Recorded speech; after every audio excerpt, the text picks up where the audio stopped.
Our next speaker is going to be speaking in regards to the importance of mental health, because all of this ties in together, right? So without further ado, Ms. April Johnson.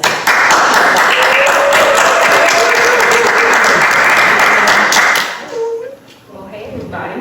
Hey. I am here. I'm going to be talking about mental health. I am a mental health advocate, domestic violence advocate, and trauma recovery consultant.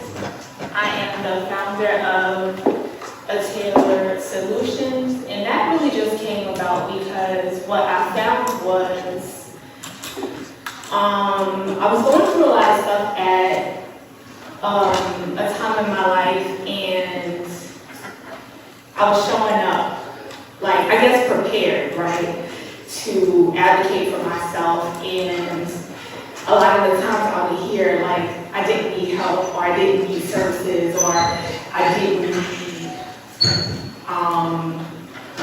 just a listening ear, because I could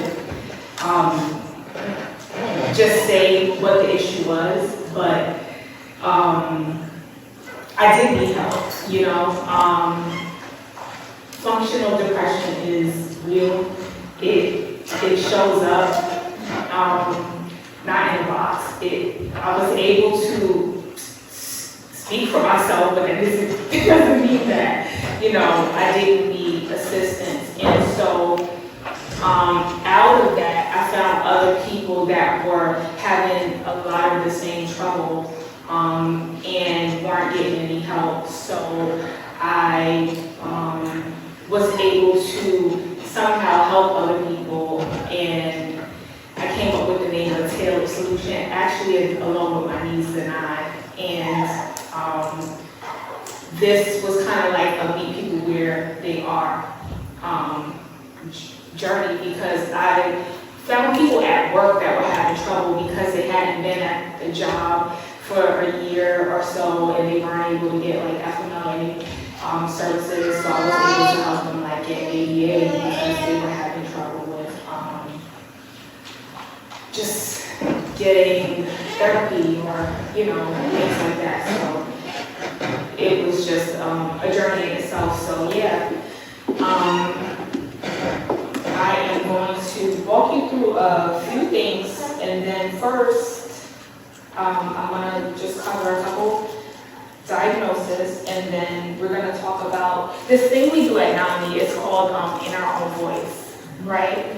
I want to tell you a story, and then at the end, we will talk about a journey that I had of realization.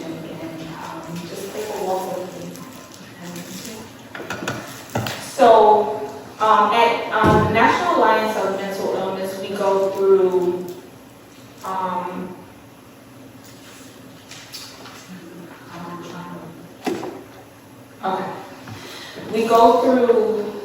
presentations. Oh, so I'm with the National Alliance of Mental Illness. And I'm on the board for kids. That's another you know, board that I advocate for. And so we have some myths about mental illness, right? And they say like mental health problems are a result of poor parenting or poverty or evil spirits, things like that, which of course are natural, right? People with mental health problems can snap out of it if they try hard enough. Or people with mental health problems are violent, unpredictable. Mental health conditions are a choice, which some people just think can go away and can be fixed with an attitude adjustment. And of course, that's absolutely not the case. We see that there are mental health issues that are brought on by trauma or predisposed issues, and there's no way that we can tell that someone just says, by choice, I want to be affected by, you know, schizophrenia or anything like that. So no, it's, these are all myths, and we would hope that people become become well informed or decide to look further into being adjusted, but it's going to take time. What some people don't know about disabilities in general is that they weren't allowed into society until like the 70s, and that's how we became, that's how we were allowed with the ADA Act in the first place. Initially, they were just warehoused. So it's going to take time, and what people aren't aware of is just the fact that if you look at it from that standpoint, disabilities in essence are new to society. So it's going to take some time for us to get familiar with what disabilities in this case are. When we hear things like they didn't have autism and ADHD and stuff like that in my time, it's because people weren't assessed in general. So those are pretty much new conditions, and so we would hope that people are not thinking it's going to be a label and wanting to be assessed a little bit more. There's no stigma attached to mental health illness and things like that. So yes. The truth about mental health disorders is 50% of all mental health disorders begin by 14 years old and 75% by age 24. So nearly 60% of adults and 50% of youth in need of services are unable to receive treatment within the prior year. And individuals with a mental health condition are 10 times more likely to be victims of violence than commit violence. So minority communities can face especially challenging obstacles to treatment, including more stigma and less access to treatment, insurance, poor quality of care, and cultural insensitivities and discrimination. And also, since COVID, suicide rates are on a rise in our youth, unfortunately, which hasn't been really addressed lately in our communities. So if you guys are not aware, just be a little bit more sensitive to our youth, reach out to them, look into programs in the community that might, help the youth, donate to things more if you can, and just be aware of that, because I do know that since COVID, a lot of programs for the youth have been cut, and so we have to be mindful of that. It's not talked about as much, but that is the case, and it's just a lot of things are just, we just aren't aware, and we don't know what we don't know. But I'm here to tell you it's happening, and so let's just be mindful of it. So here are some diagnoses or disorders: attention deficit hyperactivity, anxiety disorders, ADHD, conduct disorders, depressive disorders, bipolar disorders, eating disorders, obsessive compulsive disorders, depression, oppositional defiant disorders, which I'm not going to get into that because that's not one of my favorites. Disruptive mood dysregulation disorders, and eating disorders. These are all disorders that are what they call, like in DSM-5, schizophrenia, things like that.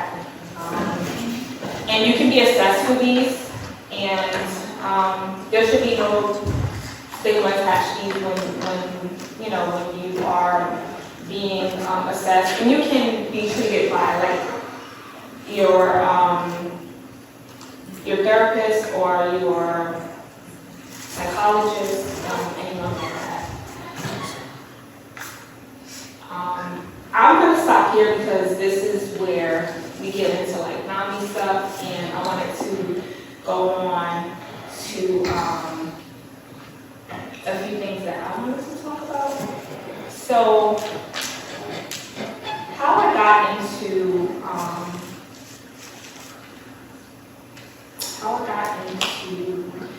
NAMI is what I wanted to just touch upon. So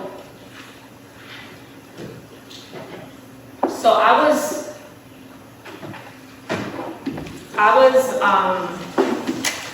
at a place in my life where I was Googling, why is like my son's father trying to kill me, right? And he wasn't physically, but I just felt like the things he was doing at the time was really harmful, and it was causing me a lot of harm, right, at that time. And he would send me things, and it was hurtful and harmful, and I was taking it to the police, and they were telling me there was nothing they could do about it because physically, physically it wasn't hurtful. But they were saying, yeah, this looks like abuse, but bring it back to me when he's actually hurt you. So at the time, I was searching for solutions, and I would get things for like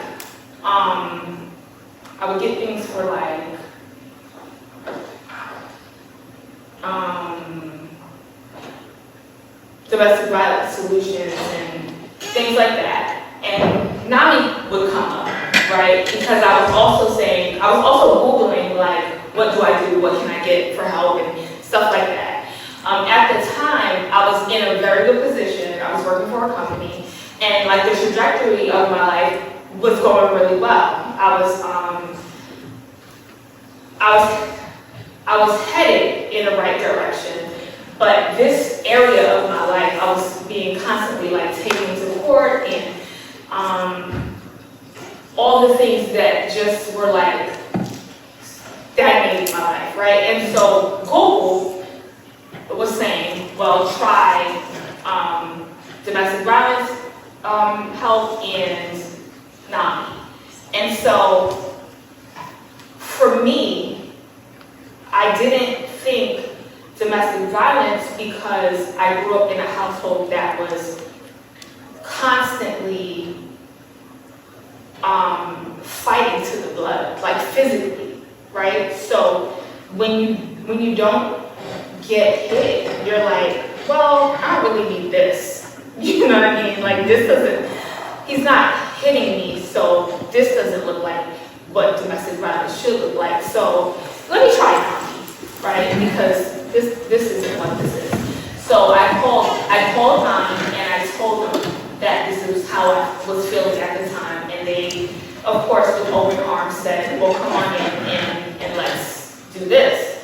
Let's try this. So within that, I also went to go get assessed because I was struggling with a few things that I didn't recognize. My mom was schizophrenic, and so very early on, I knew that I had to protect people, right?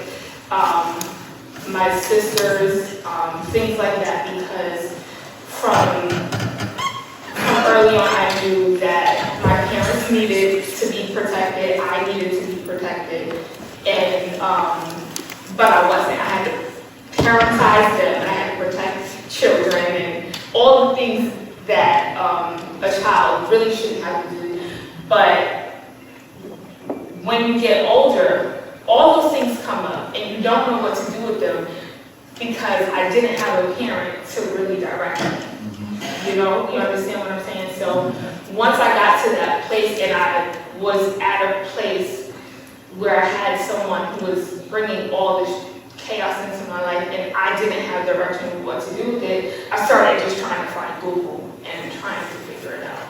It led me to NAMI, and at this time, it kind of helped me sort out what to do with these things. This led me to doing peer support and taking the steps to kind of like try to get control over what was happening in my life. And it took me some time because I didn't know that this was abusive and that mental health meant that you can survive in depression and thrive through trying to make things work and still try to be functional and go through life the way you admit, things are just trying to work out for you. And so this is how I normalize things. Once you get to this place and you're trying to figure all these things out and work through, you begin to either do two things. You either spiral out of control or you make a decision to choose what's best for you. And I decided that I was going to make a choice and I was going to thrive. I took the power in that situation. It was not easy, but I decided to figure out how my life was going to go. And I kept going through that, which led me to a moment when I was talking with Sherry, and I told her that this is how I was going to decide to move forward. Overall, my point to everything that I'm telling you guys is there are going to be times when you have absolutely no idea how you're going to make it through, and how you get to navigate your own life, because things are going to continue to spiral, things are going to continue to look like like life is beating you down, and but you have a choice. There's a lot that I am leaving out in this moment, but my point to this is I had a choice, and there were times where I was like, life has failed, right? But two things for sure. God never failed, and I am happy that I decided to, even my mental health, take control over that, get assessed and win my life back. So there's a message in this, and I'm sorry, I'm trying to get to the little picture here. There was a time in 2016 I decided to go to an outpatient program because I was just struggling a lot with my depression. And so I was there for 45 days, and at the end of the 45 days, they had you write a letter, right? And they asked you, like, who do you want to say goodbye to? What do you want to leave behind when you leave this program? And at the time, I had written a goodbye letter to my younger self. And in this letter, I had talked about all the things about not being protected by my parents and just leaving behind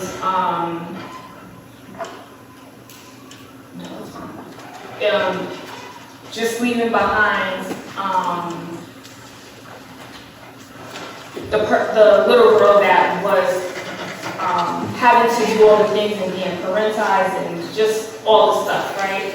And so today, at the end of this, I wanted to reinvent that letter, right? And so I wrote a letter to the same person because today I do something different. Today I do workforce development and I advocate for people, and I'm not that same little girl, right? And I'm excited about that. So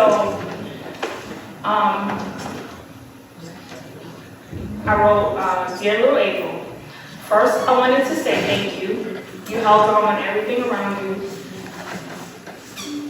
You said let it go. You didn't understand how or even why, but you still got up. You kept on going, even when you felt invisible. The fire in your spirit, you may not have known it then, but it was there. But I'm living proof it burned bright enough to get us here. And you made it. Not just through the nights when you cried yourself to sleep or the days when you felt like a burden, but the moments you died at your work. But through the quiet victories too, you found light in small things and the sound of laughter when you finally returned. The feelings of being heard for the first time, or the power of saying no, and even with greater strength in saying yes to yourself. You once believed those internal scars were signs of being broken. But now, I see them as maps of proof that you wandered through storms and still made it home to yourself. You didn't just survive, you transformed. And the girl who thought she even had to earn love, earn peace, earn rest, knows now that she is worthy of all those things just by being. And so you become the woman who advocates not only for herself but for others, the one who brings healing to the same spaces where pain once lived. And you turn your story into purpose, not by pretending it didn't hurt, but by choosing not to stay there. You no longer define what tried to break you. That chapter is not the ending, it is over. There is laughter in your life now, real deep laughter that rises from the soul. You know joy, not because you never felt pain, but because you finally understood you deserve both healing and happiness. You speak with more clarity, you walk with more confidence, and love without shrinking yourself. You no longer carry shame, you carry wisdom. You no longer carry silence, you carry truth. And you no longer carry fear, you carry freedom. And to think it started all with you, a scared, small, hopeful you. Thank you for not giving up. And when you had every reason to, I fight for your honor, your resilience, and your tender heart that still found room to love, even when it was broken. Now look at you, a bold, whole, and powerful you. Not because life got easier, but because you got stronger. You turn pain into purpose and silence into advocacy. And you're still learning, still rising, and that's more than enough.